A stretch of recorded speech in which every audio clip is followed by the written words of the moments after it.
Então, começamos a nossa gravação aqui, gente, hoje, dia 7 de dezembro, né, às 14 horas e 5 minutos. Vamos dar início aqui à nossa oficina. Então, bem-vindos, bem-vindas e bem-vindes, todos e todos que estão aqui. A gente agradece imensamente, né, a presença de vocês. A gente sabe que o momento é um momento em que a gente está meio atropelado, né, por tantos acontecimentos, tantas cobranças, tantas angústias, mas acho que esses encontros assim são fundamentais, né, para a gente recarregar energia, né, encontrar nossos afetos, ter um pouquinho mais de esperança, né. Então, hoje, essa oficina sobre o close, quem vem nos falar, né, um pouco desse trabalho tão gigante, tão importante, né, é o Caio Tedesco, que eu vou aqui apresentar rapidamente o Caio, deixando à vontade o Caio para também depois complementar o que quiser, né? O Caio, então, é mestrando em História na Universidade Federal do Rio Grande do Sul, né? Acredito que é orientando do Benito Smith, né? É licenciado em História, né, também pela Federal do Rio Grande do Sul, é professor de História, organizador do coletivo pela Educação Popular Transenem, de Porto Alegre, é integrante do CLOSE, né, o Centro de Referência de História LGBTQI do Rio Grande do Sul, né, desenvolvendo pesquisas aí nas áreas da educação, do ensino de história, dos estudos de gênero, memória, história, LGBTQI, né? E trabalhou como estagiário na área de ensino de história, na educação patrimonial, no Memorial do Rio Grande do Sul. Foi bolsista de iniciação à docência, né, o PIBID, como muitos de vocês, no subprojeto de História, né? Então, Caio, seja muito bem-vindo para esse encontro, que seja um encontro muito bacana, né? Que a gente faça muitas trocas. Informa a todo mundo que está chegando que quem não está inscrito no evento precisa se inscrever, tá bom? Se quiser o certificado. Então, não esqueçam, até o final da oficina, vocês têm que ter lá se inscrito, tá bom? Boa tarde para todo mundo, e Caio, a palavra é sua, tá bom? Bem-vindo mais uma vez. Muito obrigado, Marta. Antes de iniciar, eu gostaria de agradecer o convite, tanto em meu nome quanto em nome do Close, e dizer que é uma honra estar aqui com vocês e que eu espero que essa tarde seja proveitosa para todo mundo. E desejo também uma boa tarde a todas, todos e todes. Eu vou colocar aqui uma apresentação. Eu só preciso 2 anos de pandemia e eu ainda preciso de um tempinho aqui para me achar um instante.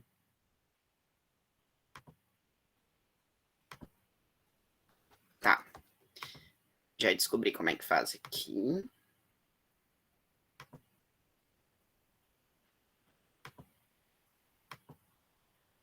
Aí, assim, eu não vou enxergar vocês. Então, se vocês puderem, por favor, me avisar que vocês estão enxergando, eu agradeço. Estamos vendo, Caio. Tá, que bom. Então, bem, como todo mundo já sabe, né? Essa tarde a gente vai falar sobre o Close, que eu resolvi denominar como Dando Close Certo na História, o Centro de Referência da História LGBTQIAP+, do Rio Grande do Sul. E aí, eu pensei em apresentar primeiro um pouco o Benito, que é o idealizador e coordenador, né? Então, o Benito, ele é licenciado, bacharel e mestre em História pela URGS. Assim, sendo bem honesto com vocês, eu peguei o resumo dele do Lattes e daí eu cortei 1 milhão de coisas, porque o resumo dele deve estar maior do que o meu TCC. Mas, enfim, ele é professor no departamento e no programa de pós-graduação em História da URGS, e também dá aula no Prof. História da URGS, e ele tem trabalhado com temas como história LGBTQIA+, e teoria queer há um tempo. E eu sou orientando dele, né? E para além do que a Marta já colocou, que eu acredito que seja o que está no meu Lattes, que inclusive eu tenho que atualizar, Eu também faço parte do GENI, que é o Grupo de Estudos e Pesquisas em História e Gênero do IFCH da URGS, e do coletivo Homens Trans em Ação. Também faço parte da rede de historiadores LGBTQIA+, e da rede LGBT de Memória e Museologia Social. E como vocês podem perceber a partir da minha participação como ativista, eu acredito que seja importante, né, colocar que eu sou um homem trans, bissexual, branco e também filho de professora de escola pública, então da classe trabalhadora, né, considerando o nosso país. E o Close, então. O Close, antes de seguir, se vocês tiverem alguma dúvida, alguma questão que queiram colocar, vocês podem me interromper e falar, assim, não precisa. A minha ideia é que seja bem dialógico, né? Mais uma conversa. E só que, de novo, né? Eu não consigo ver o chat, então tem que ligar o microfone. Bem, o Close, esse nome ele vem dessa questão assim da close, da pinta, demonstrar que tu é uma pessoa LGBT e ao mesmo tempo dentro da comunidade LGBT associado a algo bom. Então tu tá dando um close, geralmente, né? Tu tá dando um close certo, tu tá arrasando, tá fazendo uma coisa legal. E aí a gente tirou o nome, então, desse termo, né? Porque tanto ele diz respeito a algo positivo, a uma gíria positiva, assim, para as pessoas LGBT, que são as pessoas as quais a gente está não buscando estudar, mas buscando dialogar com e reivindicar um direito ao passado e à memória, né? A história e a memória. E também porque tem essa relação com o olhar, né? Então, ver esse passado, colocar ele em visibilidade, né? E o Close, ele tem como objetivos tanto a pesquisa quanto a socialização de pesquisa, promover experiências didáticas, formação de professores e professoras de escola pública, para fazer práticas, né, de história pública. Também a gente tem como objetivo criação de materiais, por exemplo. Eu vou ir falando mais ao longo né, da tarde, mas só para vocês já terem uma ideia, assim, introduzindo o Close para vocês. E aí que nós, na nosso primeiro evento, que foi o Close na sala de aula, em outubro de 2019, a gente fez no Arquivo Público do Rio Grande do Sul um dia inteiro de uma atividade voltada para professores e professoras, principalmente de escolas públicas, sobre história LGBT+. Então, a gente iniciou com discussões sobre diversidade, assim, mais conceituais, e acabou com experiências, né? A gente trouxe questões, por exemplo, experiências do ser docente, ser aluno trans, ser docente, ser aluno homem cis gay, mulher cis lésbica. A gente trabalhou com como abordar questões de gênero e sexualidade num ambiente mais conservador. Inclusive, a gente foi engraçado porque nesse dia teve uma marcha por Jesus e pela família passando bem na frente do arquivo, assim, então parecia que foi um para tensionar, assim. Então, como trabalhar, né, nesses ambientes, gênero e sexualidade, qual é o suporte, né, qual é a base legal para fazer isso. Uma coisa importante que eu não falei, o Close ele existe desde 2018, então foi um tempo, né, até a gente fazer a nossa primeira atividade. A gente iniciou com reuniões, como vocês podem ver, tem bastante gente que faz parte do Close, e é uma equipe bem diversa, tem professores do ensino básico, professores do ensino universitário, boa parte das e dos integrantes são pessoas LGBTs ou que estudam gênero e sexualidade, e também tem pessoal do mestrado, pessoal da graduação em história, do doutorado, enfim. E aí, eu acho que a grande questão, assim, pra gente é como pensar, né, gênero e sexualidade na história, como historicizar gênero e sexualidade. E eu trouxe uma questão que me fizeram, eu sempre trago essa questão. Na minha primeira experiência como professor, eu tinha, sei lá, 20, acho que 21 anos, tipo, bem novinho, e era a primeira vez que eu pisava, assim, em sala de aula como prof no Transenem. O Transenem é um coletivo de educação popular aqui de Porto Alegre voltado para a população trans. E uma aluna minha, ela me perguntou, professor, tinha travesti no Egito Antigo? E eu já estava nervoso, né? Muito nervoso. E isso foi no início da aula, então aquilo ali me matou por dentro. E eu pensei, meu Deus, e agora? Vou sair correndo daqui. Bom, essa questão, assim, ela permeou, ela ecoou, assim, dentro de mim até hoje. Eu trouxe só para ilustrar imagens da. Vocês viram pela legenda, né? Da Shea Coulee, que é uma drag queen que venceu o RuPaul All Stars 5. Desculpa o spoiler, caso alguém ainda não tenha visto. Dela como uma drag, né? Uma pessoa que nasceu, foi designada do gênero masculino e, e aqui está expressando feminilidade. No caso dela, né? Qualquer um pode fazer drag.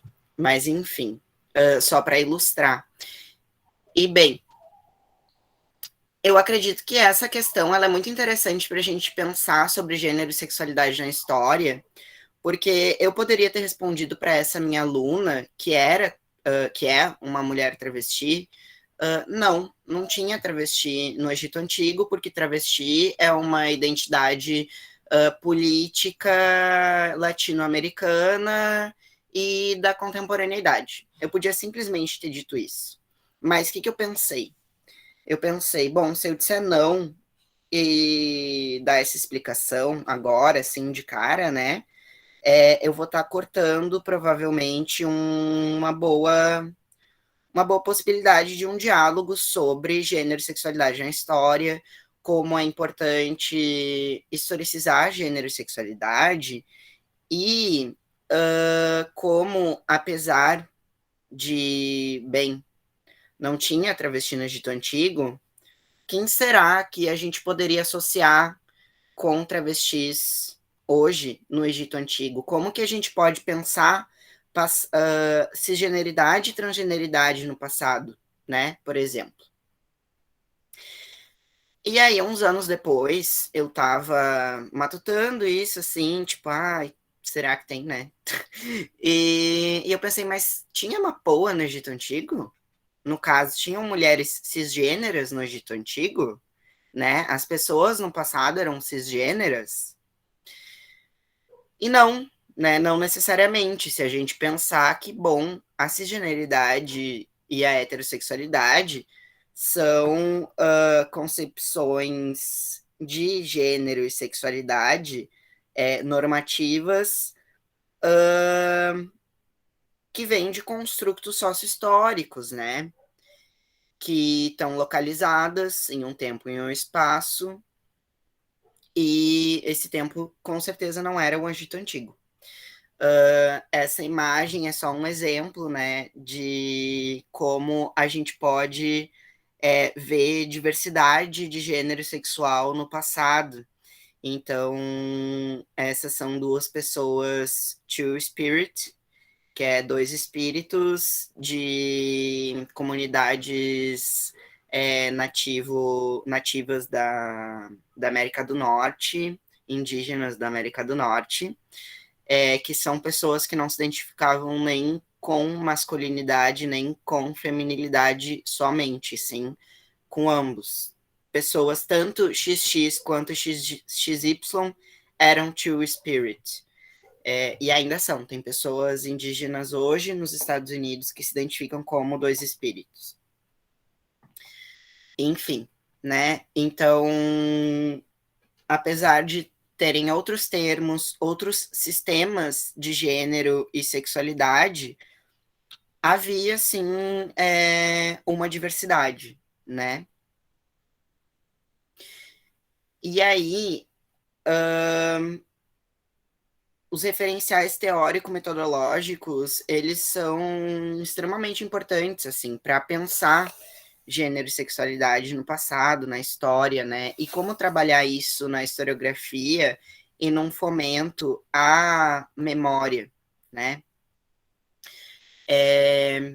Teoria queer, pensamento des ou decolonial, né? Estudos trans, um transfeminismo interseccional, eu acredito que sejam extremamente importantes para ter esse olhar mais sensível, crítico e complexo acerca do passado, né? E ter em mente os conceitos de gênero e sexualidade como questões que não são naturais e sim naturalizadas, que não são do âmbito das ciências da natureza e somente, né? E sim da maneira como a gente cria significado para os corpos, logo do âmbito das ciências humanas, é extremamente importante, né?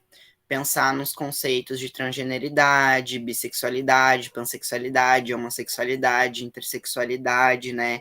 Como que a gente pode, tendo noção de que a gente está tendo um olhar do presente para o passado, nem apagar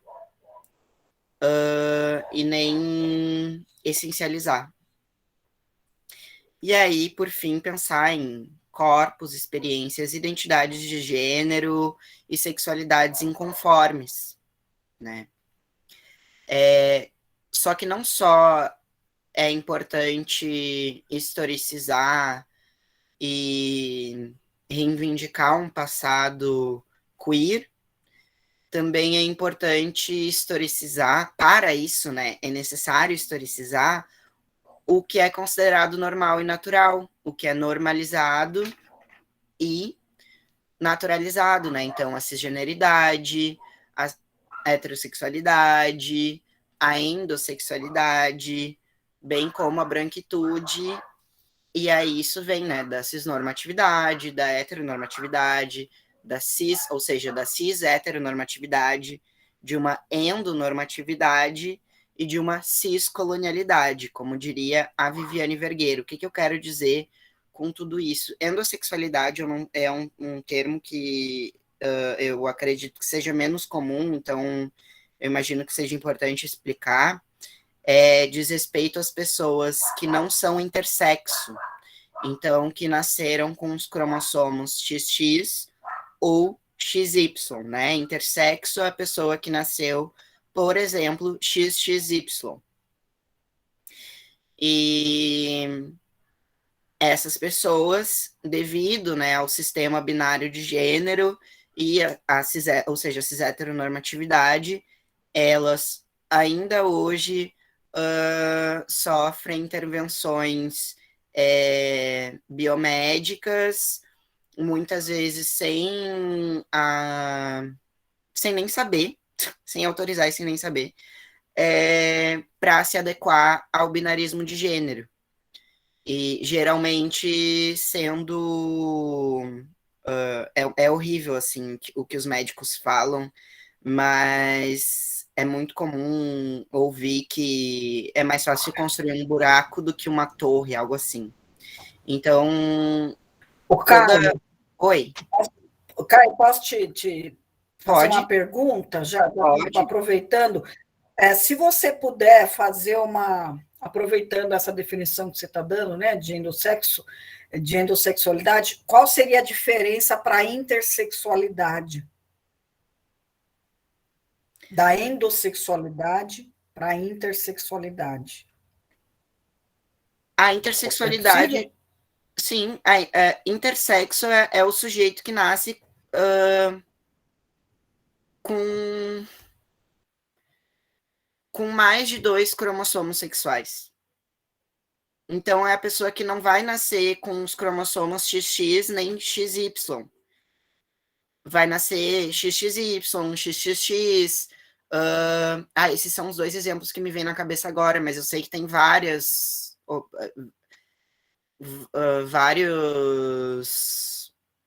fenômenos, assim, né? Tem um filme argentino que se chama XXY, por isso que é sempre o primeiro que vem na minha cabeça, na verdade, que conta a história de uma pessoa intersexo. E essa pessoa, ela nasceu, então, XXY, né? Nem podendo ser designada como mulher, ou seja, XX, nem podendo ser designada como homem, ou seja, XY. E daí, assim que ela nasce, assim, a família decide pela pessoa que ela vai ser uma menina. E aí começa a dar hormônio para essa menina, faz intervenções cirúrgicas, e, e aí ela chega na adolescência e ela não se identifica como uma mulher. E aí, bem, não vou contar toda a história do filme, mas essa é a história de muitas pessoas intersexo, delas ou não se identificarem com o gênero que foi escolhido para elas, ou se estarem. Tá passando um caminhão na frente da minha casa agora, então desculpa se vocês estiverem ouvindo. Mas enfim, eu tô sem fone de ouvido porque eu tenho 7 animais e alguém comeu. Então, eu sinto muito. E aí, enfim. Ou a luta intersexo é tanto por escolher contra essa escolha compulsória do gênero da pessoa, né?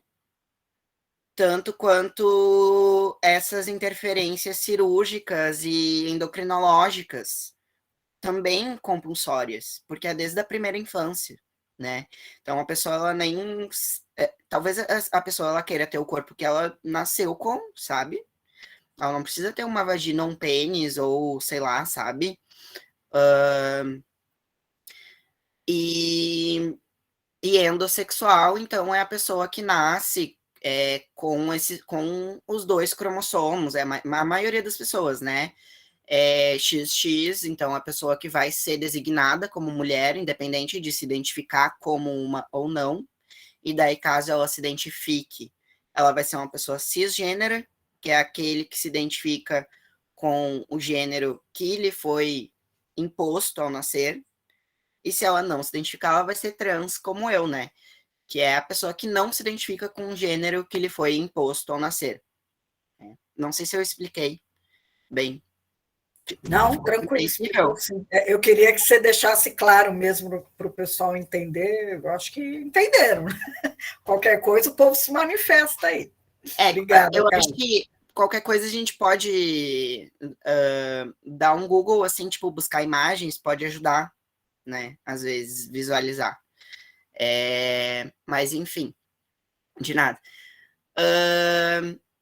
E eu trouxe o conceito de ciscolonialidade também, que é um conceito cunhado pela antropóloga Viviane Vergueiro, uma antropóloga travesti baiana, que ela fez uma articulação que, ao meu ver, é genial entre teoria queer, descolonialidade e transfeminismo interseccional, e é isso dos trans, tipo, todos os referenciais que eu trouxe. E aí, por que ela fala em ciscolonialidade? Porque ela entende que a cis-heteronormatividade é uma invenção da branquitude e, através do colonialismo, ela se impõe na nossa sociedade, né? Ela se reitera, ela se reproduz. Então, a gente pode traçar uma história, assim, da cisnormatividade pensando na história, numa história não eurocêntrica, mas europeia, que a partir dos processos de colonização, né, se impõe de uma maneira bem violenta para as Américas, para a África, para o mundo, né, no final das contas. E um bom exemplo disso são as Two Spirits, né, as pessoas dois espírito, porque quando os europeus invadiram as Américas, o que aconteceu? Eles literalmente queimaram em fogueiras todas as pessoas que eles não leram, nem como mulheres, nem como homens. Então, pessoas trans, digamos assim, no passado, elas já estavam sendo assassinadas, né? E em relação à história, assim, o que eu vejo que é evidente, assim, que cada pessoa dentro do Close vai ter suas concepções, inclusive em relação a gênero. Eu estou trazendo aqui o meu olhar, né? Mas o que eu vejo, assim, que a gente está de acordo também, além dessa necessidade de historicizar gênero e sexualidade sem essencializar e também sem apagar pessoas LGBT do passado, pensar na relação entre o presente, o passado e o futuro, concebendo a história como um agente de transformação e tendo como uma responsabilidade do nosso ofício o combate à LGBTfobia, né? E o fomento à humanização da população LGBT no país. Pensando que o Brasil segue há mais de 10 anos como o país que mais mata pessoas trans e LGBT cis do mundo, né? E por que eu falo LGBT cis? Porque gênero e sexualidade são coisas diferentes, né? Orientação sexual e identidade de gênero são coisas diferentes. Como eu falei antes, me apresentando, eu sou um homem trans bissexual, eu podia ser heterossexual, eu podia ser gay, né? Ser homem trans é minha identidade de gênero e ser bissexual é minha orientação sexual, assim como tem homens cisgêneros que são bissexuais, heterossexuais ou gays, né? Enfim. E aí, bem, a gente vê como uma responsabilidade, então, do ofício, e a relação com história pública, o que eu acho mais interessante é uma concepção de que a história ela não é produzida somente dentro da academia, né? E a relação, assim, também, da história com o público, né? Uma coisa que eu acho super interessante é um projeto que a gente está fazendo exatamente nesse momento, assim, que é um documentário, por exemplo, e não é um documentário assim, tipo, nós vamos criar e mostrar para a população o que é a história LGBT. A gente faz junto com ativistas, com as pessoas que foram os protagonistas dessa história, né? Então a gente não tem objetos de pesquisa, né? Principalmente quando a gente está falando em pessoas que ainda estão vivas, né? A gente tem pessoas que estão construindo conosco, pessoas que são nossos e nossas interlocutores e interlocutoras, né? Em relação à memória, eu acredito que se sobressai muito essa questão de uma memória subterrânea, bem inspirado no Pollack, uma memória subterrânea que vai tensionar em relação às memórias oficiais coletivas, que quando a gente está pensando em história LGBT é basicamente tensionar com um total silêncio, né? Que é um silêncio político, que é um silenciamento. E em relação à educação, né? vendo também a educação como potente para desconstruir, então, machismo, a misoginia, a LGBTfobia, aqui pensando muito nas relações de gênero, né? A importância, assim, de ter em mente como os espaços de educação, eles são espaços de diálogo e podem vir a se tornar comunidades de aprendizado, né? A educação como uma prática pedagógica libertária, e aí, nesse sentido, tanto a gente, por conta da pandemia, a gente fez uma oficina só, né, do Close na sala de aula, mas a gente está construindo também um livro paradidático sobre a história LGBT do Rio Grande do Sul, né, e aí não é um livro, assim, é evidente que é um pouco complicado através da escrita dialogar, né, mas não é um livro, assim, com as coisas dadas, é um livro também com atividades, com algo que seja um pouco mais dinâmico dentro dos limites da escrita, né? E em relação ao ensino de história ou educação memorial, patrimonial, por exemplo, tudo, né, tá relacionado.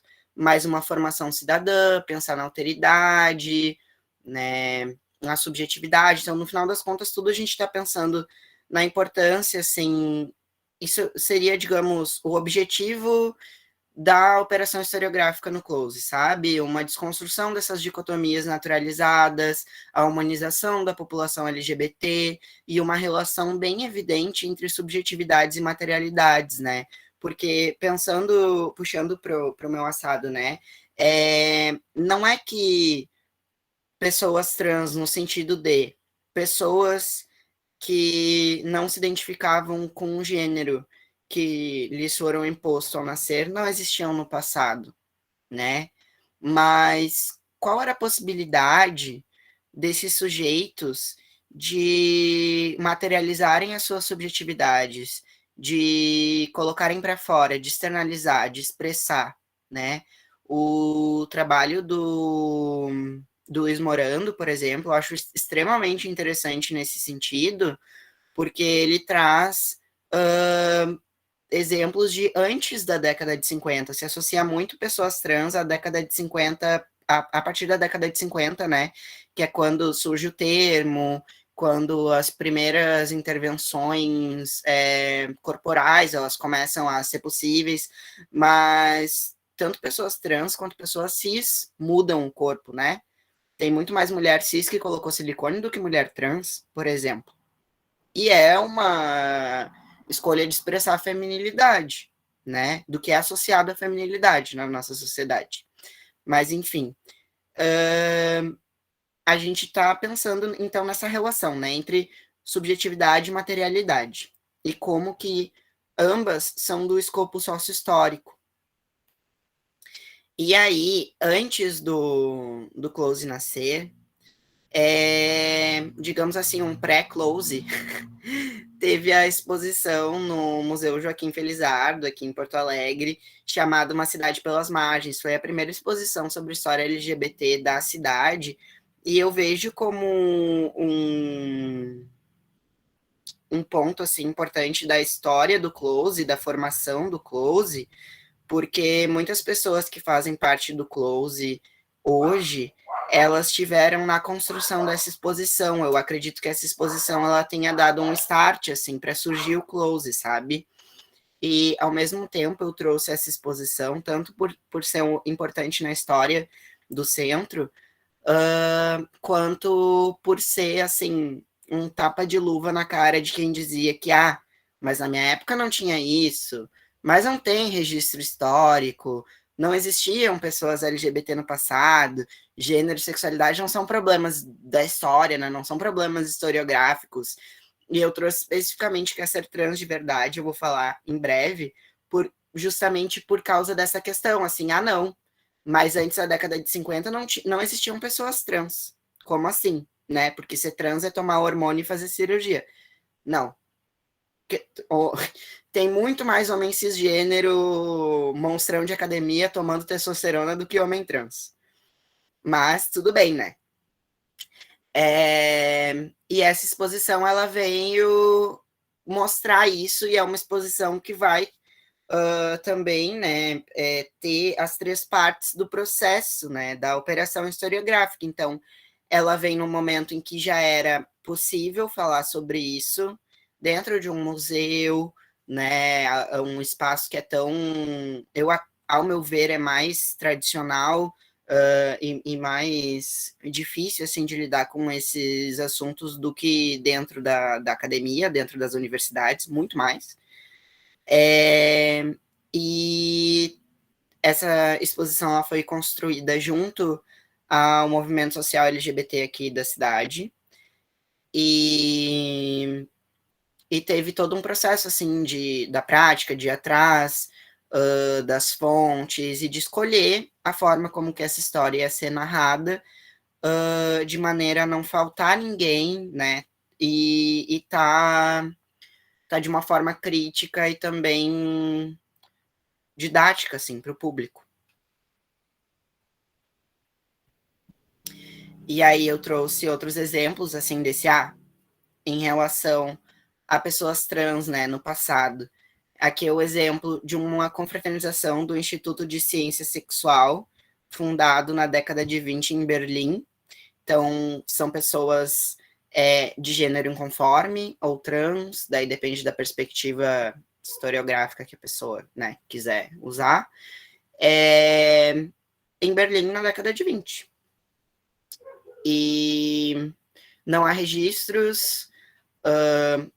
Trouxe um exemplo óbvio, né, para quem estuda história LGBT, que é o Lampião da Esquina, mas também porque, poxa, o Lampião da Esquina, sim, tem um baita acervo, né, e comprovando que sim, tem registros, inclusive, né, essa foto também é um registro. E aí, esse O Que É Ser Trans de verdade, eu trouxe uma arte exposta no MUTA, que é o Museu Transgênero de História e Arte do Brasil, fundado em dezembro do ano passado, há um ano atrás, que faz todo um jogo, assim, de tensionar, mas a Maria Quitéria, ela era trans ou ela era sapatão, né? Porque em que momento ela disse que não era ele, tipo, como que a gente pode trabalhar com isso e jogar com essas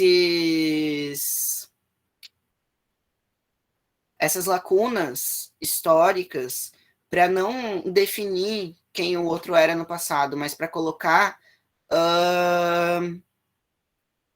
a dúvida, né, de que, bom, por que não, né? Por que não associar? Por que a gente vai definir direto como uma pessoa cisgênera? Por que a gente vai definir direto como uma pessoa hétero? Por que, sabe? Então, no mínimo, problematizar.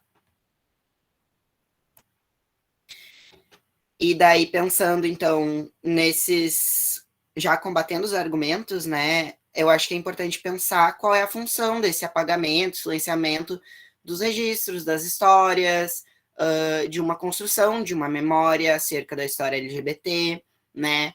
Eu trouxe como exemplo a destruição do Instituto de Ciência Sexual pelo regime nazista, mais ou menos 10 anos depois da confraternização. Então, aqui está todo mundo feliz, bem, e aqui está todo mundo fugido. O fundador, que é o Magnus Hirschfeld, ele foi para a França nessa época. E ele foi considerado pelo Hitler o homem mais perigoso da Alemanha. E um exemplo, assim, já em solo brasileiro e bem recente, foi o assassinato simbólico, assim, do Lorival Bezerra de Sá, que foi um homem trans, nascido em 1940, e ele morreu em 2018. Se eu não me engano, por câncer, foi algum problema, assim, de saúde, não foi nada inesperado, assim, para uma pessoa idosa. Mas no Fantástico, o mais surpreendente, assim, da morte dele é que ele saiu no Fantástico como a mulher que a vida inteira enganou as pessoas ao redor dela. Tipo, por que uma mulher ia fazer isso, sabe? Ele era um homem trans, um senhor, e ele viveu a verdade dele se protegendo das violências de uma sociedade extremamente transfóbica. E aí, bem, foi essa matéria, assim, que inclusive ela foi muito rechaçada, assim, não só no movimento, né, social, tiveram muitas matérias sobre o Fantástico estar sendo transfóbico, e também é curioso, né, porque na mesma emissora, 2 anos antes, estava passando uma novela sobre um homem trans gay. Então, né, às vezes as pessoas, elas esquecem de usar a cabeça. E o Close, voltando para o Close. Então, eu tentei colocar os logos, mas por algum motivo o meu computador não estava querendo ajudar. Eu pensei em levar vocês para fazer um passeio no site do Close. O que vocês acham? Opa. Eu vou tomar o silêncio como um sim e abrir aqui. Caio, pode ir, nós estamos aqui atentos. Tá, vocês estão enxergando? Sim. Tá. Então, aqui está o Close. Assim, ó. Como todas as pessoas que fazem parte do Close têm outros projetos, outros trabalhos, né? E é ainda um centro de referência recente, a gente está caminhando conforme as nossas possibilidades. O site ele ainda está em construção, mas vocês podem ver que a gente já tem um acervo fotográfico, que é do acervo do Nuances. Aqui tem imagens da Parada Livre de 97.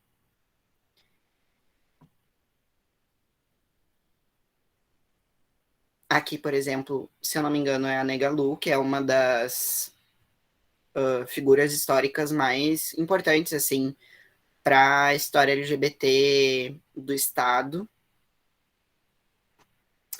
E daí a gente tem o Close nas Fontes. Opa. O acervo oral, que tudo a gente tá construindo, mas depois eu vou mostrar um pouquinho, vou dar spoiler e mostrar direto o que eu tô fazendo daí no meu computador, tá? Porque eu tô só mostrando como vai ficar por enquanto. A gente então vai ter um acervo oral, né? Tem um acervo documental e acervos externos. Então, acervos que são sobre história LGBT do Estado, mas que não estão necessariamente no Close, guardados pelo Close. Mas. Caio, Oi. Esse acervo oral, ele já existe ou ele está sendo organizado ainda? Ele está sendo organizado, a gente está fazendo. Era isso que eu ia falar depois. A gente está fazendo as entrevistas e tal. Aí eu vou mostrar para vocês o processo que a gente da construção do acervo. Mas aí, bem, aqui acervos internacionais, nacionais, enfim, um link para quem tiver links para quem tiver interessado ou interessada em história LGBT.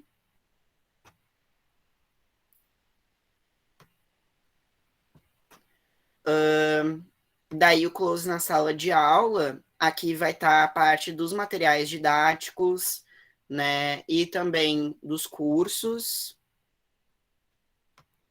E o close na rua é mais voltado, então, para história pública. E daí aqui a gente tem também bibliografias, então. Vai estar um pouquinho devagar isso aqui. Então, aqui a gente vai ter sugestões de bibliografia, tanto internacional, Brasil, Rio Grande do Sul, teoria, ensino, né?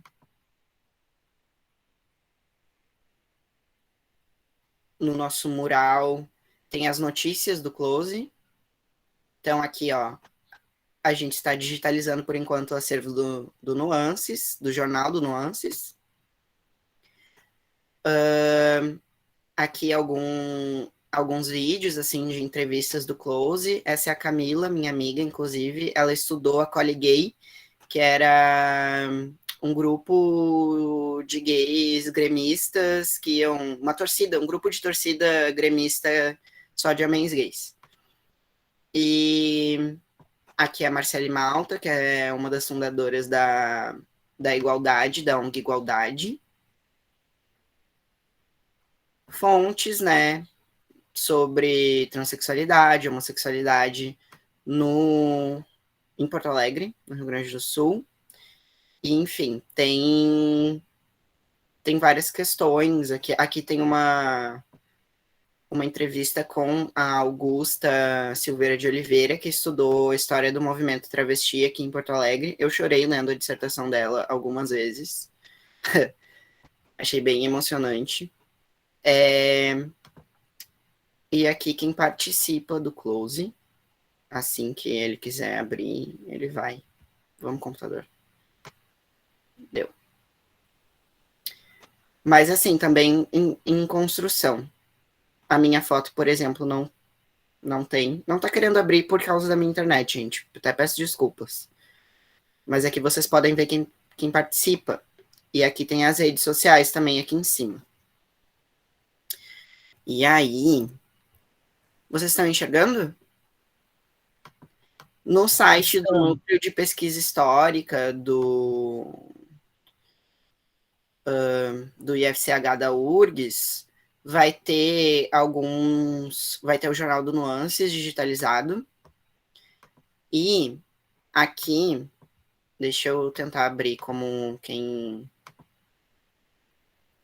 enxerga. Não. Bom, vocês vão ficar como quem faz. Aqui é parte da pesquisa de história oral, daí o que eu e o meu colega Morgan Leme Santos, que também é um homem trans, negro, hétero, da classe trabalhadora, trabalha com ativista também, que nem eu, e trabalha com história e com audiovisual. A gente está criando, assim, então, um acervo de história oral sobre homens trans e transmasculinos no Rio Grande do Sul. Aí a gente produziu primeiro um questionário, né? Esse questionário, ele vai pedir coisas bem básicas, tipo nome, endereço, identificação e tal. E aí a gente vai perguntando, né, em relação às coisas que nos interessam mais. Então, sobre a história do movimento, a história dos indivíduos, assim, como que é viver sendo um homem trans no Rio Grande do Sul. Então, a gente pede para os guris contarem para a gente como é que foi o processo de compreensão de si, por exemplo, como eram e como são as relações afetivas, se faz parte de algum grupo LGBT, algum grupo de ativismo ou de algum partido, caso sim, como é que é a experiência, essas coisas, assim, é um questionário bem grande. E aí... Caio, Oi. Fica chato toda hora te interrompendo, não? Não, fica à vontade. Eu falei que podia. É só para aproveitar que você está mostrando, né? O Caio, duas perguntas. Primeiro, se esse trabalho de vocês, então, ele é um trabalho da extensão da universidade ou de pesquisa, ou as duas coisas, se passou pelo comitê de ética, essa questão das entrevistas, né? E se as entrevistas de história oral que vocês vão fazer, eu estou entendendo que elas vão partir desse formulário, é isso? Isso. A gente criou um formulário e aí, assim, não passou pelo comitê, não foi necessário, no caso, né? Não que foi negado. A federal não exige? Depende a pesquisa. Porque aqui na Unifal tudo precisa. Não. Aqui, para ser honesto, é até bem raro, na história, pelo menos. A gente tem um termo, né? todos os guris que a gente entrevistou assinaram um termo de sessão da entrevista. É tudo assim, a gente tem orientações éticas de como realizar as entrevistas, eles escolhem se eles vão ser identificados ou não, a gente não vai colocar as entrevistas no acervo antes de passar pelo crivo deles antes, então se eles quiserem cortar partes da entrevista, tipo, me arrependi de contar isso aqui, não quero que vá a público, sabe? Não vai, a gente tem todos esses cuidados. Mas não foi necessário passar pelo comitê, não. E daí o que a gente tem é isso. Vocês vão colocar o áudio, é áudio ou é vídeo? E a escrita? As duas coisas? A transcrição e o áudio vai para o acervo? Então, depende o que cada um autorizar. Ah, certo. A princípio, o vídeo e a transcrição são vídeos. Porém, se só... É raro, né? Alguém só autorizar o vídeo. Mas se só for autorizado o vídeo, vai só o vídeo. Se só for autorizada a transcrição, vai só a transcrição. No caso, o que aconteceu é que um deles só autorizou a transcrição. E aí a gente... Normalmente quem dá entrevista em vídeo só autoriza a transcrição, né? Principalmente quando a gente tem cortes, né? Na transcrição, eles alteram, né? E aí é complicado colocar o vídeo, né? Mas bacana, viu, Caio? Obrigado.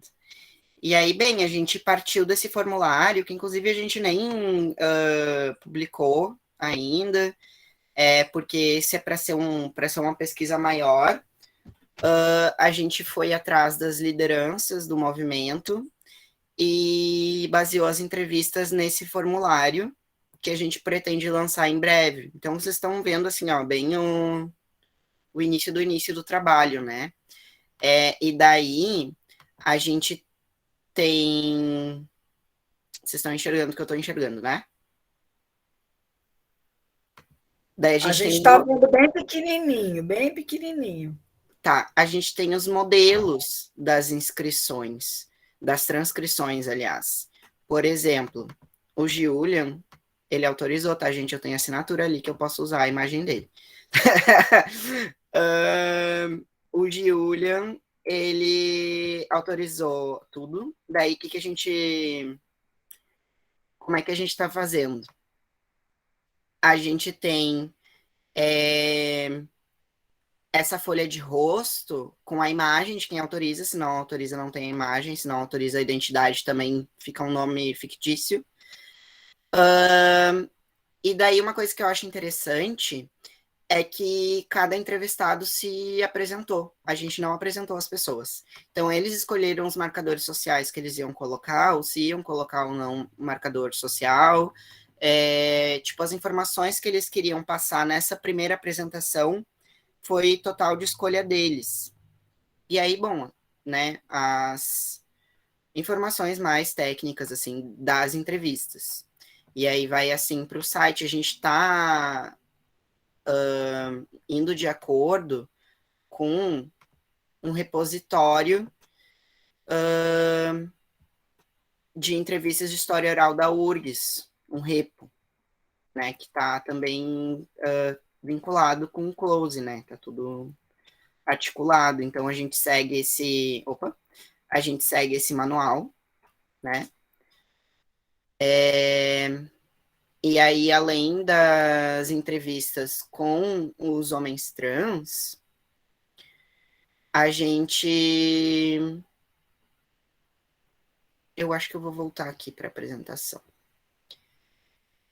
Além das entrevistas com os homens trans, que aqui eu trouxe alguns deles. Por exemplo, o Paulo concedeu entrevista para a gente, também autorizou, não se preocupem. A gente tem entrevistas com lésbicas ativistas. A gente começou pelas mulheres lésbicas e depois pelos homens trans, compreendendo de que são os dois grupos mais invisibilizados da história LGBT na historiografia brasileira, assim, a partir de revisões bibliográficas. A minha dissertação de mestrado vai ser a primeira sobre transmasculinidades, história das transmasculinidades no Brasil. Então, só para vocês terem noção do quão invisível a gente é, né, no campo da historiografia. E aí, todas as entrevistas, elas seguiram essa lógica, assim, né, de ter, então, ter um roteiro, né, mas ir com cuidado, assim, e tal. E também, mas elas não têm o mesmo formato, assim, por exemplo, isso vai da escolha da pessoa que é entrevistada, né? Então, eu e o Morgan, a gente deu sorte que todos quiseram fazer vídeo, apesar de um depois não querer publicar, mas eu acho que facilita. Até para transcrição, no caso, né? Porque se tu não escuta muito bem, tu consegue pelo menos ver o que a pessoa tá falando. E em relação às mulheres lésbicas, a maioria decidiu fazer por áudio só. Então, exemplos assim de diferenças, né? E daí eu trouxe assim algumas imagens, aqui um exemplo, né, do Jornal do Nuances, de eventos, acervo de fotos e mais eventos, assim. Esse foi um pré-close também, o close, aqui quando o close estava em formação, já nas primeiras reuniões, que a gente fez um evento no Memorial do Rio Grande do Sul sobre história LGBT. Eu, Benito, Augusta e a Laure. E uma das coisas que eu gosto muito, assim, desse evento em específico é que todas as letras da sigla estavam representadas, quase todas, né? E eu acredito que seja isso. Aqui eu trouxe uma bibliografia, depois eu posso passar para vocês, e as redes do Close, e o site, o e-mail. E daí agora eu vou parar a apresentação. Pronto. Até que foi bem rápido, assim, né? E aí eu gostaria de saber se vocês têm dúvidas, colocações. Obrigada, viu, Caio, pela apresentação. É um belo trabalho que está sendo encaminhado, né? Parabenizo você, mande um abraço para o Benito, tá bom? O Benito, sempre que pode, está aqui com a gente também, né? E tem uma perguntinha aqui, gente, agora abrindo aí para as perguntas, né? Eu tenho algumas, mas gostaria que vocês também falassem, né? Pode abrir o microfone, quem não tiver o microfone pode escrever no chat, né? Um dos alunos escreveu aqui, Caio, ele não pode falar que ele está no trabalho, né? Então ele só pode escrever. Ele perguntou, é o Lucas, né, da Silva Borges, ele perguntou se nós podemos participar com os trabalhos, considerando que a nossa região é o sul de Minas, o close é aberto para outras regiões, é só recortado. É Porto Alegre, é Rio Grande do Sul, como é que é o recorte? O recorte é estadual, ele é voltado para a história do Rio Grande do Sul mesmo. Assim, a gente já participou, eu acho que seria interessante, é interessante, né, criar eventos e articulações, por exemplo, o Close faz parte da rede LGBT de historiadores, e daí junto à rede a gente cria eventos que daí são de amplitude nacional. Aí junto, por exemplo, com o pessoal do Acervo Bajubá, do pessoal do Museu Bajubá, do MUTA, sabe, de outras iniciativas, e aí, daí sim, ou caso tenha algum evento, alguma coisa assim, algo, né, que seja aberto, mas o trabalho do Close em si, ele é voltado para a história do Rio Grande do Sul. E inclusive, essa é uma questão, assim, para a gente, porque eu achei muito boa a tua pergunta, assim, de Porto Alegre, porque aparece muito mais Porto Alegre, né? Tem muito mais, assim, coisas em questão a capital, assim como quando a gente pensa em história do Brasil, aparece muito mais coisa do Rio de Janeiro e de São Paulo. Às vezes, assim, tipo, tá bom, Salvador já foi capital também, né? Minas aparece um pouquinho mais também, mas tem outros lugares que não aparece quase nada. Aqui é bom, isso vai acontecendo nas histórias dos estados também, né? A capital acaba se prevalecendo, mas a gente está tendo esse cuidado, assim, tem um dos integrantes do Close, que é o Mozart, ele estuda a história de Pelotas, por exemplo. Então ele já está indo para o interior do estado. Outro dos integrantes, que é o Fabrício, na verdade, ele nem estuda história LGBT, ele estuda escolas de samba do Rio de Janeiro, porém, ele pesquisava Caxias do Sul e mora na região, e aí decidiu integrar o Close para fazer história LGBT na Serra Gaúcha, né? E então a gente busca ter esse cuidado, assim, trazer outras regiões do estado conforme as nossas possibilidades, porque de fato, assim, se parar para pensar, no Brasil inteiro, né, tem mais gente, o interior é muito maior, tem mais gente nos interiores do Brasil do que nas capitais em si, né?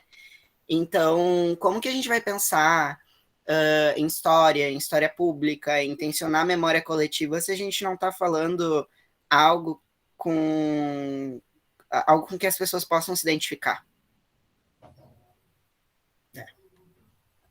O Caio, e daí vou fazer outra pergunta, então, para você, assim, que bem me interessa, né? Então, a ideia da gente tentar fazer esse acervo, algo semelhante aqui, né? Nós não temos financiamento, mas a ideia é procurar esse financiamento, né? E a ideia é também procurar relação com as escolas. Lá em Alfenas, é que nós não estamos lá em Alfenas, existe um movimento gay de Alfenas, né, que é o MGA, que é um movimento mais antigo, né, ele existe desde 2000, mas hoje ele não tem tanta força, né? Ele foi muito forte na década de 2000, 2010, depois ele foi perdendo força e ele também não tem o reconhecimento das pessoas trans e travestis, né? Porque pelo próprio nome, né? Elas não se reconhecem na sigla Movimento Gay de Alfenas, e daí as pessoas que são trans, né? Aqui em Alfenas, vou falar aqui, tá? Aqui em Alfenas, elas não fazem parte de nenhum movimento de militância, né? Nenhum movimento organizado, né? O MGA parece ser assim, caminhar um pouco sozinho, né? Então, são várias perguntas em uma que eu vou te fazer agora. Você não precisa ter a resposta, não, é mais para ouvir você, né? Então, assim, eu queria saber de vocês como é que vocês trabalham com essas pessoas que não estão em nenhuma organização, em nenhuma militância. Como é que a gente faz para organizar um acervo que passe também pelas histórias dessas pessoas que são mais invisibilizadas ainda, uma vez que elas não estão em nenhuma organização, né? A história delas é uma militância solitária, né? Muitas vezes. Eu tenho uma amiga lá no Amazonas, que é uma mulher, uma travesti, né, que é a Michele Lima, e ela usa muito essa expressão, militância solitária, né? Então, como é que a gente faz para fazer essas pessoas participarem do acervo, se identificarem com o acervo? Como que a gente faz, não estou pedindo uma receita, não, né? Pensando se vocês têm feito isso, né?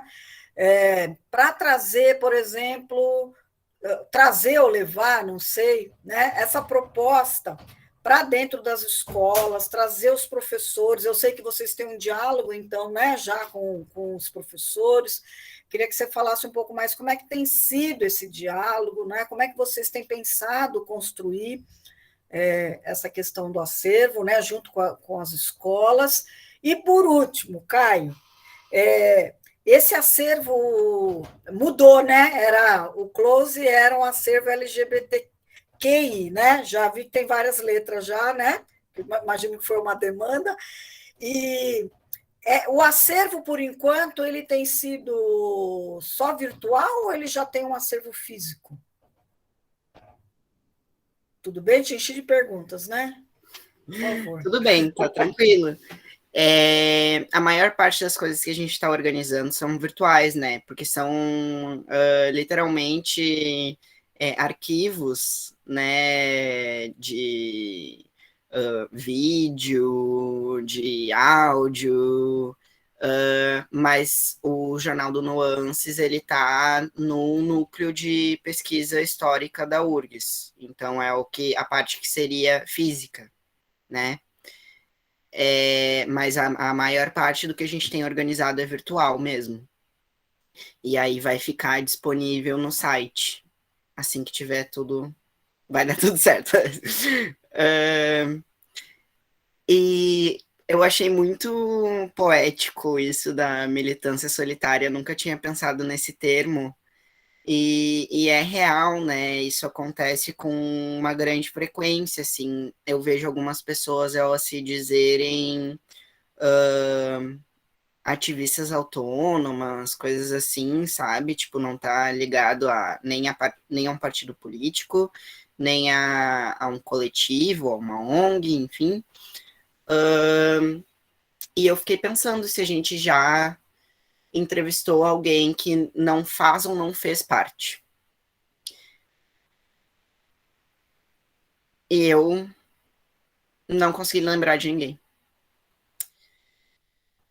Eu consegui lembrar de pessoas que não fazem mais parte, mas que fizeram, né? Mas também porque aqui em Porto Alegre tem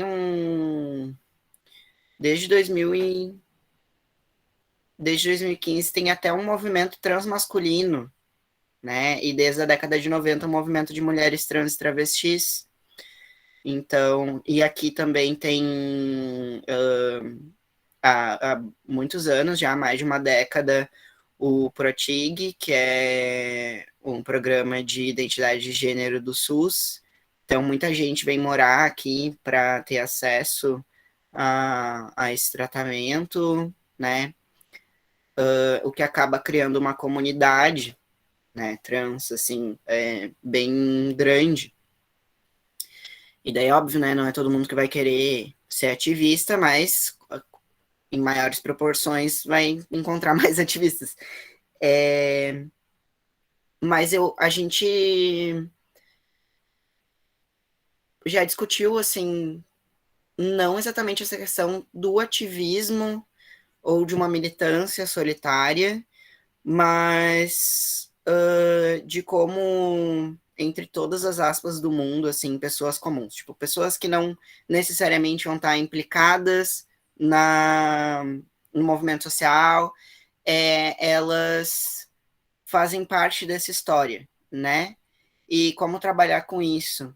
Então, tipo, no nosso livro didático, a gente tem uma parte que é só sobre socialização, só sobre espaços de socialização LGBTs.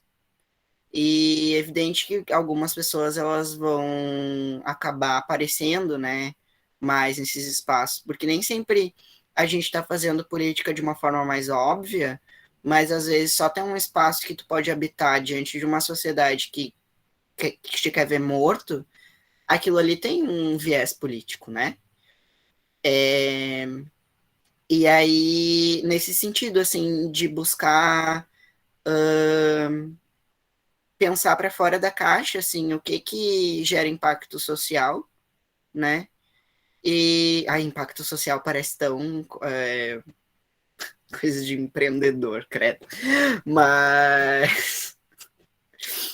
Mas enfim, o que vai levar vai fazer parte dessas transformações e que nem sempre a gente com esse olhar de historiador, de historiadora vai estar, porque a gente está muito acostumado enxergar as coisas de uma determinada maneira, né? E daí quando a gente está pensando em relações de gênero, é aquela máxima, né? O pessoal é político.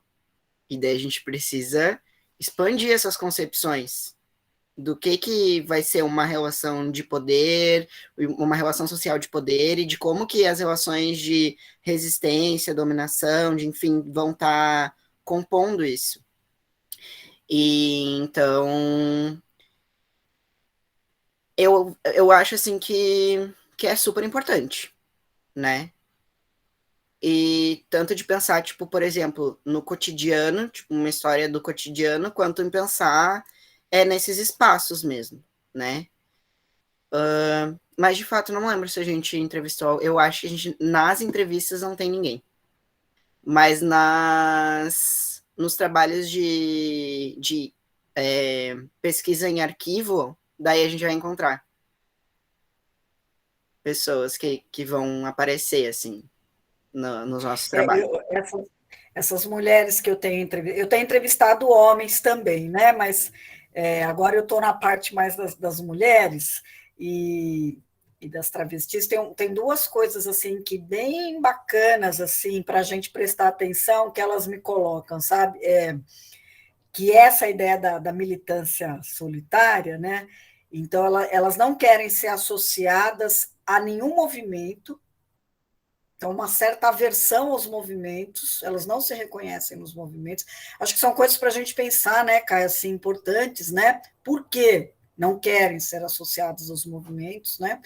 E elas não querem ser associadas, tanto que nas narrativas delas, elas quase não falam das questões de saúde, não porque elas não estejam preocupadas com a saúde, mas porque elas não querem ser associadas a nenhum momento à questão do HIV.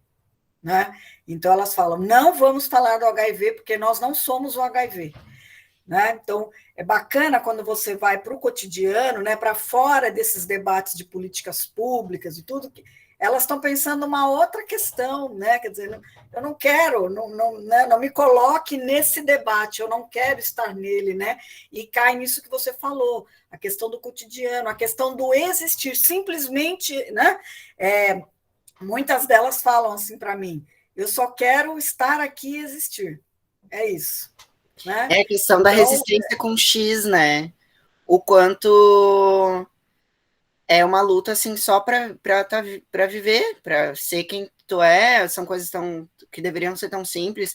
Nossa, isso me toca, assim, eu lembrei, tem nada a ver com close, mas eu lembrei de um trabalho final de uma disciplina que a gente criou um vídeo, e aí era cada um se gravava, e daí eu pensei, vão ficar esperando que eu fale sobre ser trans e que eu, sei lá, mostre uma seringa com testosterona, ou algum laudo médico, ou alguma coisa assim. E o que eu fiz? Eu me gravei passando café. Esse é meu cotidiano, sabe? Eu passo café e leio todos os dias. É isso que vocês vão ver. O que vocês acham que eu sou, sabe, tão diferente assim? Ah, se toca, sabe? Legal. Quem tem que tomar injeção todo dia são algumas pessoas com diabetes, não são pessoas que injetam testosterona. Mas tá. E é muito. O Lucas acho que quer te fazer uma pergunta. Tá, fala. Então, utilizando a nossa fala ontem, né, Martim, que a gente estava conversando sobre a questão do amor com pessoas T e da importância de debater isso, como a vai fugir a palavra, não vou conseguir falar, como a ideia de que pessoas T são só para sexo e não existe a ideia do amor. Então, eu acho muito importante a gente falar sobre isso. Fetichização, isso. Total, realmente, assim, como as nossas produções de desejo também fazem parte de uma estrutura, né, dessas relações de poder, assim, que são hierárquicas, né? Quem que a gente aprende a desejar, qual o corpo que a gente aprende a desejar, e quem a gente coloca como objeto de fetiche, quem a gente coloca como objeto de desejo, e quem pode vir a se tornar de um objeto de desejo um sujeito de afeto, né? Porque isso é muito raro. uma pessoa que está num lugar socialmente colocado como objeto de fetiche, que nem de desejo é, né? É ser colocado como um sujeito de afeto. E por isso a gente trouxe também em todas as entrevistas, não só as com homens trans, mas também com as mulheres lésbicas, essa questão da afetividade. Eu, por exemplo, quando perguntei, porque também é delicado falar sobre isso, né? Eu perguntei, gostaria que tu falasse sobre a tua vida afetiva em 3 eixos, caso tu se sinta confortável, escolhe, né? Então, relacionamentos afetivos sexuais, amizades e família. Porque nem sempre as pessoas... Porque afeto é uma coisa muito ampla, né? E nem sempre as pessoas querem falar sobre, sei lá, o pai e a mãe que expulsou de casa aos 12 anos, ou sobre a rejeição que sofreu de determinado grupo de amigos, ou sobre, né?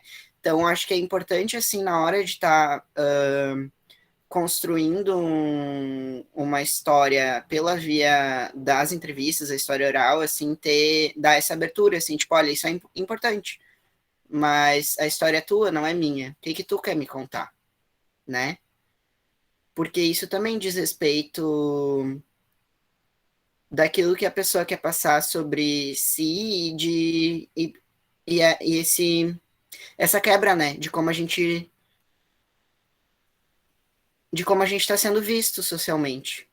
Então, romper com esses estereótipos.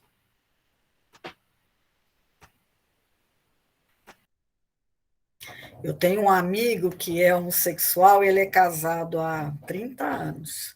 É o Robson Laverde, não sei se você conhece, ele é do Paraná, né?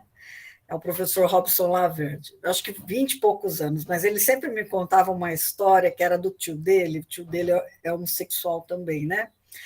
E ele sempre dizia assim: o meu tio tem quase 70 anos e ele estranha eu estar casado há tanto tempo, né? Estar com um cara, né? E porque meu amigo dizendo, né?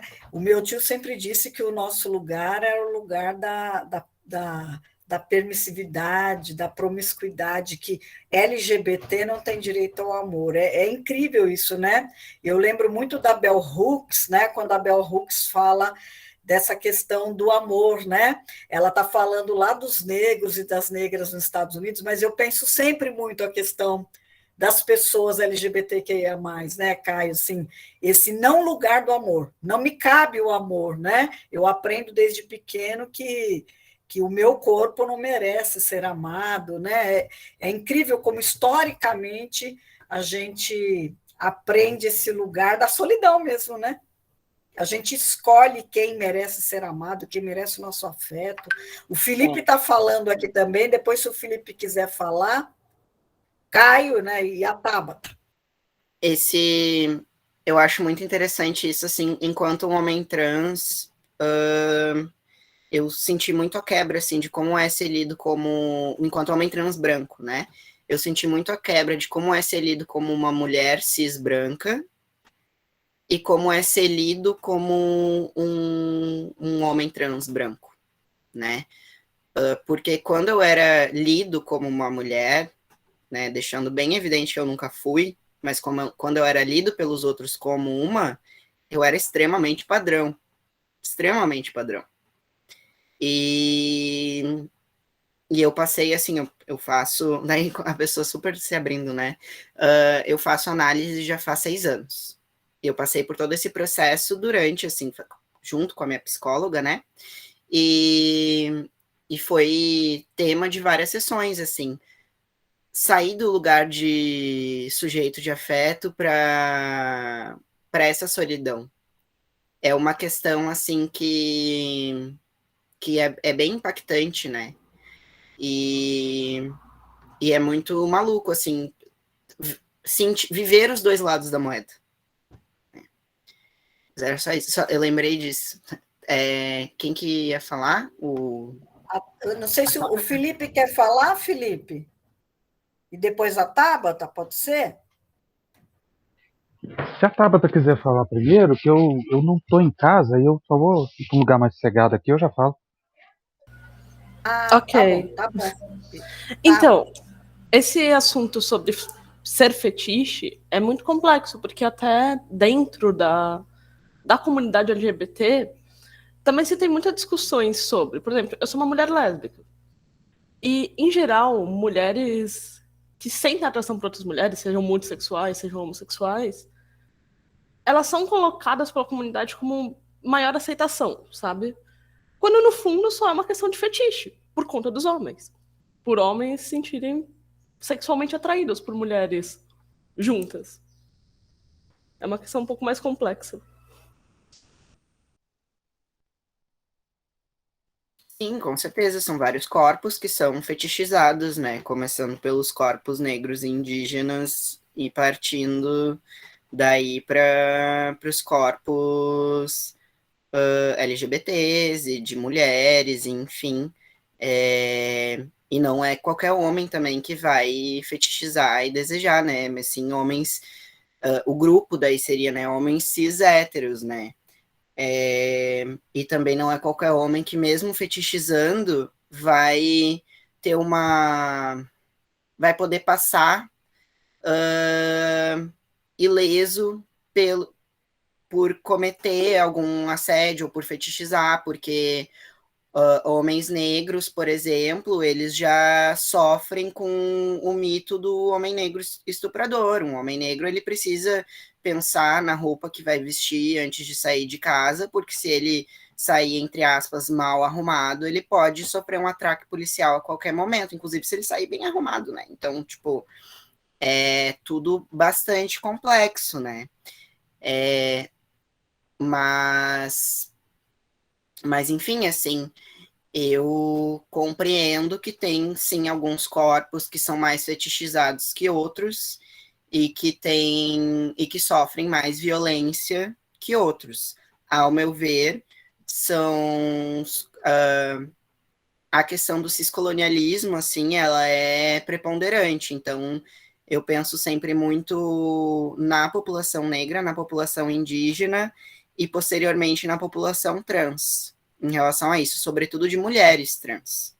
Né?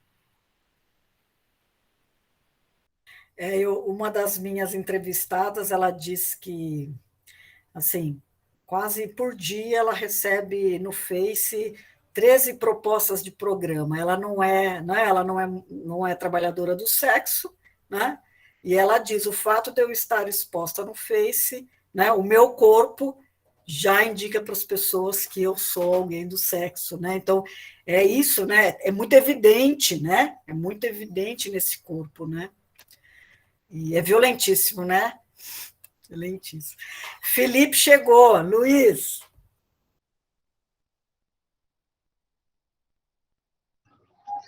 Bom, eu posso falar agora? Pode, Felipe. Só desculpa de não ligar a câmera, tá? Meio bagunça aqui, mas. E aproveitando o gancho também que o Caio já puxou essa questão da população negra e indígena, quando ele estava falando, assim, foi meio que automático fazer essas confluências a partir dessa resistência com X que ele falou, da, da população negra e indígena, com tudo que ele trouxe na fala dele, né? Porque é isso, é bem isso, assim, essa fetichização, tipificação por exemplo, ao fazer o estágio, o assunto que foi me pedido para falar foi sobre escravidão. Então, assim, foi sobre racismo. E como alguns aqui estavam na aula, como eu falei na aula de estágio, beleza, foi legal, falei, mas a gente pode falar de outras coisas também. Então, assim, na hora que ele falou, me veio essas questões. A população indígena não quer falar só como eles vivem, como, sabe? Ah, foi mais isso que me veio à cabeça. Se o Caio puder falar um pouco mais sobre isso, que são questões assim que podem ser colocadas como dadas, assim como normais, mas para quem sofre isso não são. É como a Marta falou agora, são violentas. A pessoa não quer falar só sobre racismo, sobre escravidão. Ela quer falar de zoeira, ela quer falar do que ela está fazendo, ela sabe. Então, foi mais nesse sentido que eu comentei. E obrigado, Caio, pela fala, pela apresentação. Luiz, quer completar, Luiz? Já faz junto, né? Então, Martinho, vocês estão me ouvindo bem? O meu é mais Estamos um sim, Luiz. comentário mesmo. Que no começo, quando o Caio trouxe aquela questão se existia, né, travesti no Egito Antigo, né, eu fiquei aqui me questionando, pensando se eu tivesse no lugar dele, eu não sei o que eu iria responder, sabe? Porque a gente não vê essas questões, né, na antiguidade, não traz isso. Eu acho que não só no Egito, como em Roma também antiga, a gente não vê essas questões, né? A gente está muito ainda naquela história de contar sobre homens, né, sobre guerreiros antigos, e acaba tendo muito desse apagamento, né, de outros sujeitos. Então eu fiquei me questionando, sabe? O que, se eu tivesse no seu lugar, o que eu iria responder? Porque, para ser sincero, eu não vi, sabe, esses outros sujeitos na antiguidade. Então eu fiquei aqui me questionando. É mais isso mesmo, esse comentário que eu queria fazer. A minha vontade era de dizer: dá licença que o prof vai ali no banheiro chorar. Ai, eu fiquei muito nervoso. Porque realmente, assim, imagina, se tem muita narrativa ainda sobre o Egito Antigo, relacionando os egípcios com pessoas brancas, né? Retratando como se fossem brancos. Imagina pensar em questões de gênero, né? Então, que, porque, ao meu ver, o mais óbvio, né, é que era uma população negra, mas enfim. Eu acho. Era uma coisa interessante, assim, que eu percebi com as primeiras turmas, assim, do Transenem, que esse assunto da antiguidade, assim, deixava elas e eles muito curiosos, curiosas, e com uma ansiedade, assim, de se ver no passado, como se num passado mais distante fosse mais possível, né? Não sei muito bem a lógica, assim, se as coisas eram tão diferentes, então talvez a gente que é diferente estivesse lá, algo assim, talvez. Mas, mas eu acho bem interessante, assim, pensar como que as relações de gênero elas se davam naquela época e também não naturalizar, não levar a cisgeneridade como uma norma, né, para esse passado, né? Por exemplo, por que que falam que aquela faraó, ou aquele faraó, que eu nunca sei dizer o nome, Hatshepsut, alguma coisa, eu vou escrever aqui, Hatshepsut, alguma coisa assim, eu não consigo falar esse nome. Mas, enfim, por que que falam que era uma mulher que se vestia de homem, né? Por que que não se diz que era uma pessoa que hoje seria designada como mulher, mas que usava vestimentas na época relacionadas à masculinidade? E daí a identidade de gênero dessa pessoa não tem como saber. Não tem como saber. Não tem como pegar uma máquina do tempo, voltar no passado e perguntar, tá, mas olha só, lá em 2021 a gente existe os conceitos trans e cis, e a gente quer saber se tu se identifica como trans ou como cis, como homem ou como mulher, sabe? Então, nem naturalizar a cisgeneridade, nem essencializar uma transgeneridade, mas colocar sempre como uma dúvida, eu acho que é a grande chave, assim, da questão para trabalhar isso em sala de aula.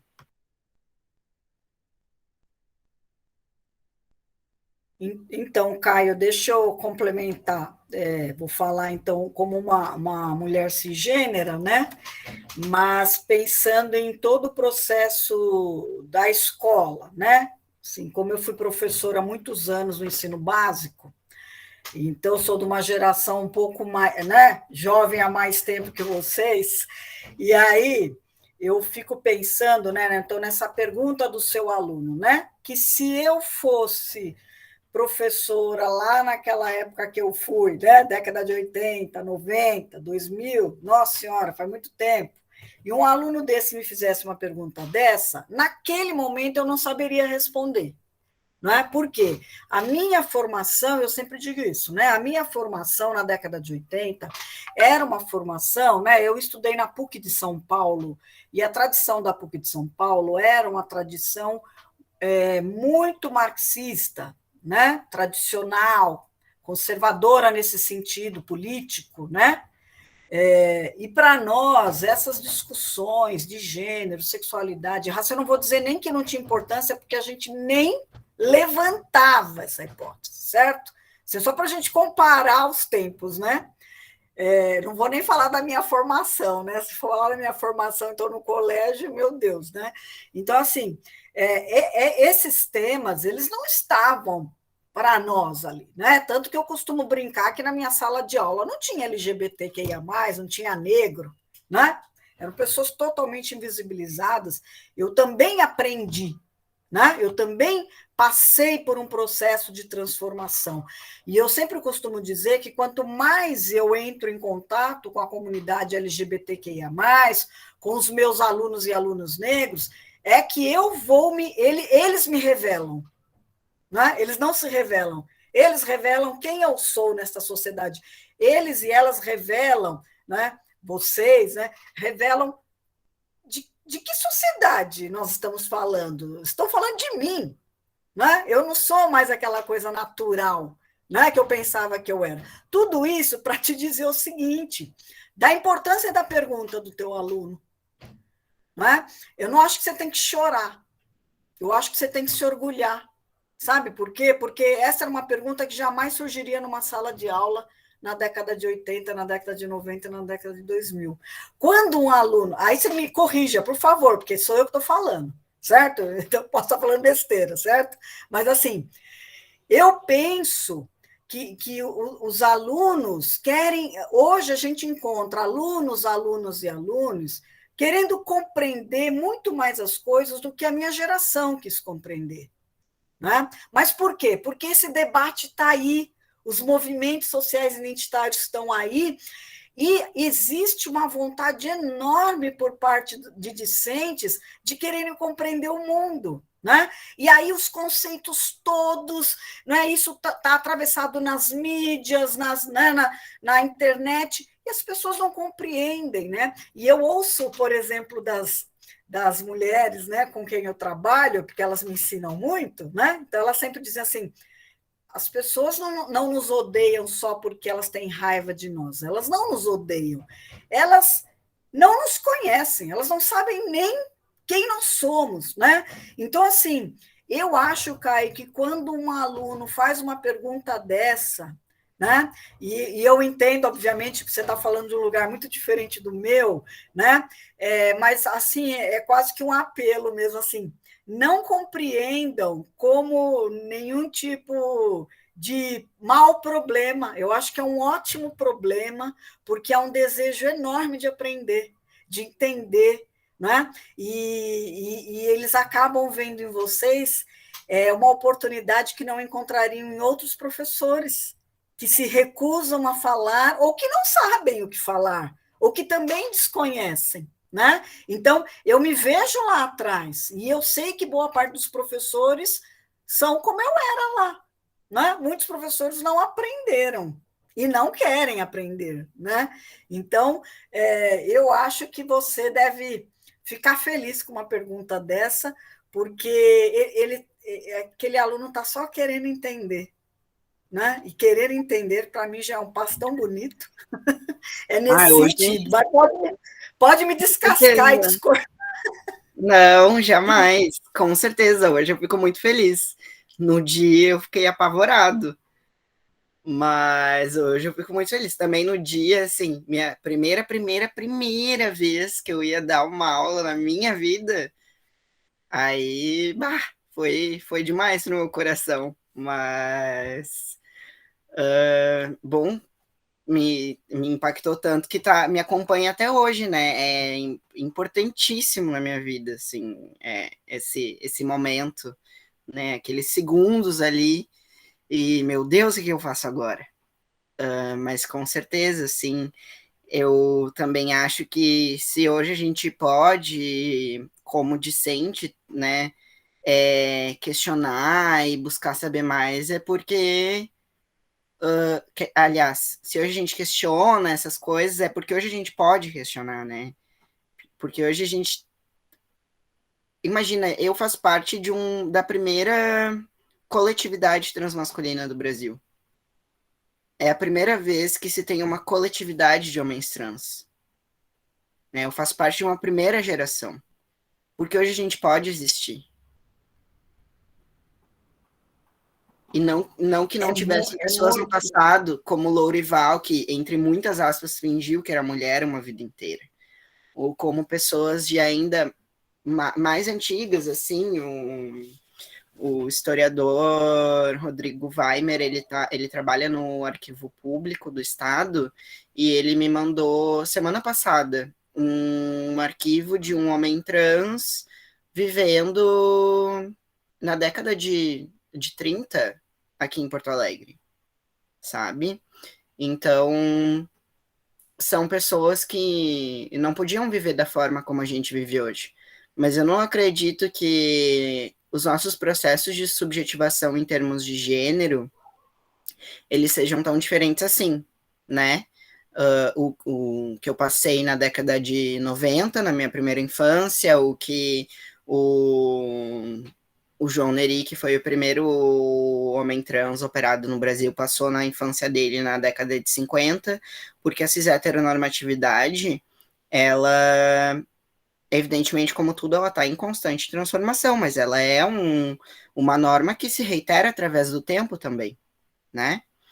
Então, a gente vai ter outras formas de ser homem e ser mulher, mas a gente ainda está vivendo num sistema binário de gênero há séculos. Então, eu não consigo acreditar, assim, que mas então ninguém no passado passou por esse processo de subjetivação. Todo mundo passou pelo processo de subjetivação cisgênero. Não. Uma criança não olha para o corpo dela e vai significar gênero, né? Não é através de uma leitura que vem de uma imposição social que a gente vai se constituir quando a gente é bebê. Aí, bom, aí Freud não explica, mas mais para a área que ele criou. Mas nós avançamos muito, né, Caio? Eu entendo mesmo essa questão das opressões e as resistências se reinventando, né? Mas como é importante, assim, eu sempre penso que, né, a gente que é professor sempre diz que nosso maior orgulho é que os nossos alunos sejam melhores que a gente, né? Os nossos alunos e alunos. E eu sempre imagino que as gerações que passaram por mim me ensinaram demais. Então, assim, quando é que a gente imaginaria, né, Caio, você aqui numa universidade falando dessas experiências, de um arquivo desse, assim, eu já começo a ficar emocionada, né? Já começa, daqui a pouco eu já estou chorando, mas porque assim vocês precisam ter ideia do impacto da existência e da resistência de vocês nas gerações que antecederam vocês, né? Embora lá, né, na minha geração, essas pessoas tenham existido, né? Essas pessoas tenham começado uma luta, né? Mas o alargamento dessa luta, a ocupação dos espaços, né? Ela vem cada vez mais como uma conquista das gerações de vocês. Né? Lógico que continuando, né? Mas reinventando a herança, né? Se recriando, assim. Vocês precisam ter ideia do impacto da existência de vocês nas outras existências, nas existências cisgêneros, né? Então, eu sempre agradeço por vocês nos ensinarem demais, né? Porque cada vez que eu vou embora depois de uma conversa com uma pessoa né, transexual, travesti, eu saio extremamente transformada e me desconhecendo e me reconhecendo, né? E eu acho que é este movimento que hoje vocês fazem no mundo, né? Mas pensando aqui no Brasil, com todo esse reacionarismo, com todo esse conservadorismo, esse reacionarismo, a meu ver, é uma reação a um movimento que vocês têm feito que eles não conseguem parar, né? Eu Então, concordo. isso para mim, você concorda? Não Eu só a gente, agradeço. né, mas dos movimentos sociais no geral, assim, é completamente uma reação. Sim. É um medo. Quem domina tem medo, dizia Bertold Brecht. Medo do quê, né? Ah, que gente covarde. Covarde mesmo. Gente, mais alguém quer fazer colocações, perguntas para o Caio? Eu adoro essas conversas, eu ficava aqui o dia inteiro falando. E aí, gente, mais alguém? Bom, enquanto o pessoal pensa, ou talvez não role mais nenhuma questão, nenhuma colocação, só queria colocar, assim, eu fiquei bem emocionado, assim, com as coisas que tu trouxe agora, e porque eu acho, assim, que tem, principalmente para quem estuda história, assim, a gente tem uma tendência a valorizar muito o que veio antes, né, e não olhar tanto para o que está acontecendo agora, ou para o que está fazendo. Mas é uma coisa que eu vejo, por exemplo, assim, em gerações anteriores, eu vejo muito a minha mãe, ela é lésbica, né? Ela se assumiu com 50 anos, ela é uma mulher cis lésbica. E teve um dia que ela olhou para mim, assim, emocionada e falou que me admirava a minha coragem e tal. E eu fiquei, se liga, né? Se liga que eu não ia poder fazer nada que eu tô fazendo se não fosse tu. Então é isso, assim, o quanto é importante valorizar esses dois movimentos, né? Essa coisa, assim, até de honrar, sabe? O que veio antes, o passado, tudo que fizeram pra gente poder estar aqui agora. E hoje, uma coisa que me deixa muito emocionado é eu ver crianças trans, sabe? Porque eu queria tanto poder ter vivido a minha infância da forma como eu me sentia, sabe? E eu fico tão feliz de ver crianças podendo ser quem elas são. Eu fico realmente emocionado, assim, porque eu lembro o esforço que eu fazia para fingir que eu era outra pessoa e como eu só conseguia me sentir eu mesmo quando eu estava com os meus melhores amigos, que são dois guris cis, e que eu meio que, tipo, vou fingir aqui que eu gosto do fulaninho para poder entrar nesse universo e brincar com os brinquedos dele, e sabe? Então tinha que ter todo um jogo de cintura para poder vivenciar um pouco da infância que eu gostaria de ter vivenciado.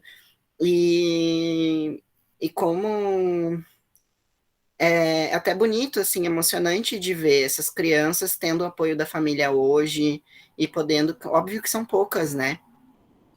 Mas elas estão aí, né? E é algo que, bom, daí a gente já está vendo também uma primeira geração de crianças, né? Que estão tendo esse apoio. E é bem como tu falou, não tem como parar. Um movimento que não tem volta, né? É um avalanche.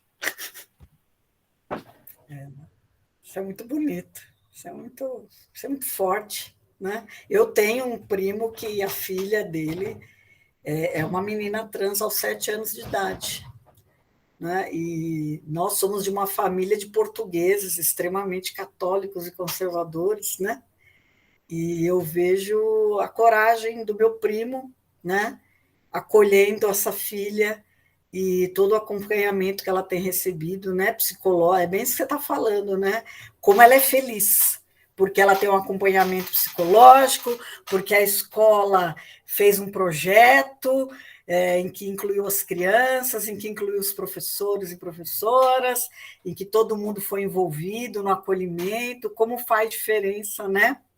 E é isso, acho que há uma geração de adultos sendo transformados por uma geração de jovens e crianças, né?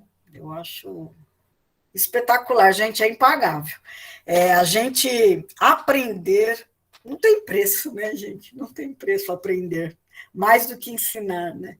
Não tem preço. Eu sempre conto a história de um aluno homossexual, né? Quando eu era professora do ensino médio, e ele gostava de pintar as unhas, né? E ele ia para a escola e os professores ficavam bravos, diziam que ele era... Ai, para que vai para a escola pintar a unha? Só para provocar a gente, para atrapalhar a aula. Ele só pintava a unha. E eu caí naquela conversa, né? E fui lá falar com ele, assim, amigavelmente, né? Porque eu sempre gostei demais de alunos e alunas, né? E eu perguntei para ele, Matheus, por que você está pintando as unhas? É para nos provocar? Por que você vem para a escola assim? Né? E ele disse, Martinha, eu pinto a unha porque eu gosto de pintar a unha, acho bonito. Se você se incomoda, o problema é seu. Né? O problema está em você. Até hoje eu agradeço imensamente esse aluno, entendeu? Porque o dia que ele respondeu isso, eu falei, realmente, o que tem a ver com isso? Né? Que violência é essa que eu estou praticando contra ele? Né? Então, assim, é isso, né? A gente vai aprendendo, a gente vai se transformando. É magnífico isso, é magnífico. Eu preciso que vocês saibam disso. Vocês precisam saber disso, né? Que é uma luta que rende frutos. No tempo da história, né, Caio? Como diz Eduardo Galeano, o tempo da história é um tempo muito mais lento do que a gente gostaria, mas ele é o tempo da transformação. Né? Ele não é imediato, mas ele é o tempo a transformação já está acontecendo, né? Acho. Gente, mais perguntas?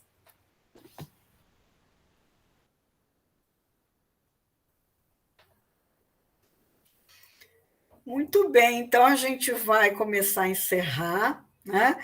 Já lembro aqui, para quem quiser também, daqui a pouquinho, às 17h30, eu também vou dar uma oficina de história pública. Aproveito para convidar todo mundo para a gente conversar um pouco, tá bom?